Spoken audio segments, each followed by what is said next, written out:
Nightwing, issue 37. Sam Humphries writing with Jamal Campbell and Klaus Jensen on art.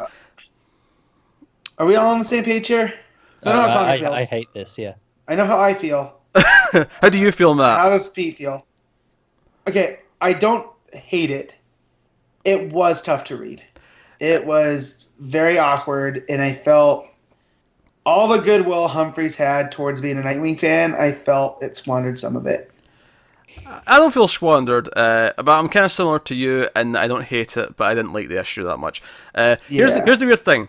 I like the little tag at the end and what it sets up, and I liked that shot of all the casinos on the bay, and it's like all the different colours and stuff. Right, this is the thing. I thought there was no Chang, but the artist Campbell at the start and the end of the issue, I thought he actually did a really good job of emulating the style we've had. I thought so too. In the book. And so the issue started, I was fine with it, and I liked the few pages at the end. The rest of it, though, which is this flashback to when Batman and Robin first dealt with the Judge, I did not enjoy. I thought the art was downright terrible. So it is a different artist. I said that. Yeah. I'm saying, just making it clear. Yeah. I will say, Baby Ruthless might be one of my favorite superhero names. So she's all right. That's pretty cool. But yes, completely unnecessary though. Like, I feel that way about the whole issue. I feel like, honestly, I don't know if it's to give Chang more time for the rest of the arc or whatever, but it felt like this was just a filler issue because we had to give some time to something. This is something I mentioned in the annual episode that we did, where I feel that I'm at a point where I'm noticing the double shipping is hurting books at times. And this issue is one of those where I feel like, you say, I feel like we're just waiting for Chang to do the rest of the actual arc. I feel like this is one of those. I saved this book for last, knowing how Connor felt about it. And I really love the last two issues. So I was like, oh, this will be my big, finale book. And then I was like, oh, this is a slog. Do you know the thing is I'm not even worried about the rest of the arc. I'm sure we're going to be fine when we get back to the main story.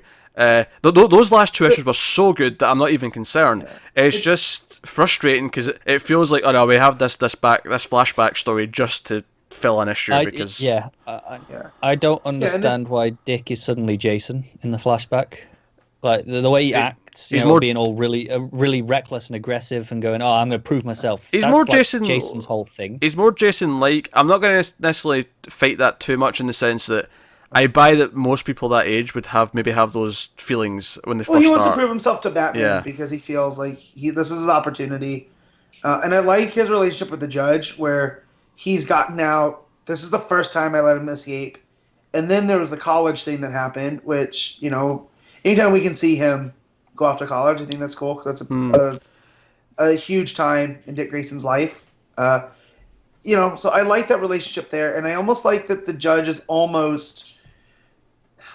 I don't want to say he's a good guy, but he has good intent. I won't say he's got good intent, but at least the idea that he's against gambling and seems to want to not have... Because his whole plan in this flashback is to put, was it toxic waste or whatever, on the base so that it's unusable for years. Well, and because he sees that the corruption that the casinos are going to bring, and it doesn't have a place in Bloodhaven. And then we see this is what's happened with the corruption, and he's only come back to clean up the mess that he foresaw. So I like that thread. I just feel the rest of the Dick's dialogue during the flashback, not even dialogue, narration boxes. So much narration, so much exposition.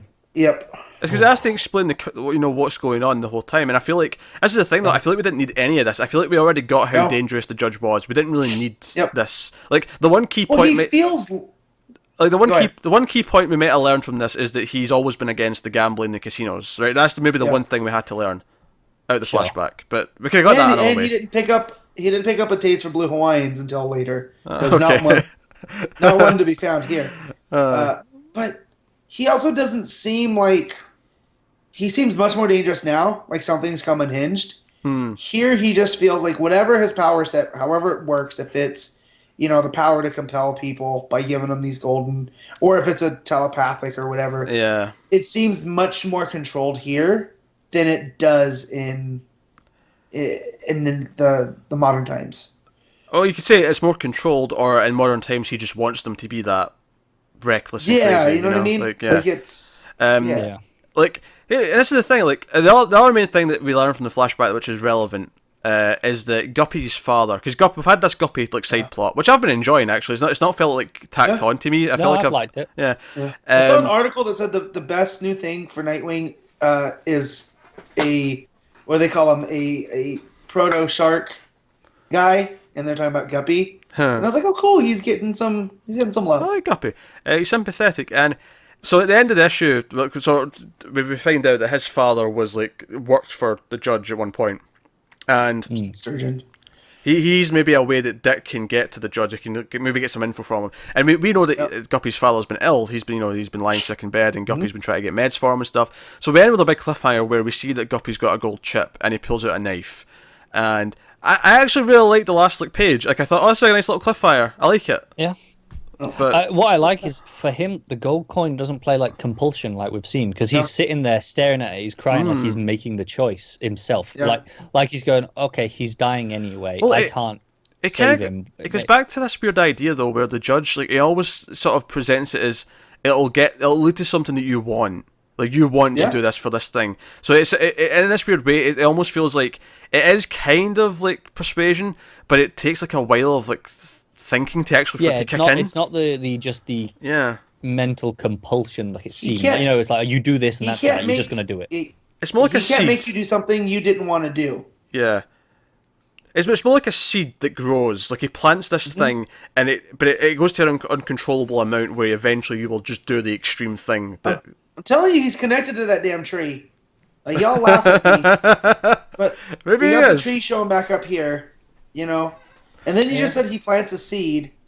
Like, You're not wrong. Maybe that's a possible thing. But easily a misstep of an issue, like, other than the one or two things at the start or the end. Like, the bulk of this issue was tedious to get through, and the art got worse as it went along. Like, talking about the flashback, I thought it started off just being kind of weak, but whatever. By the time you got to Batman and Robin in the tree.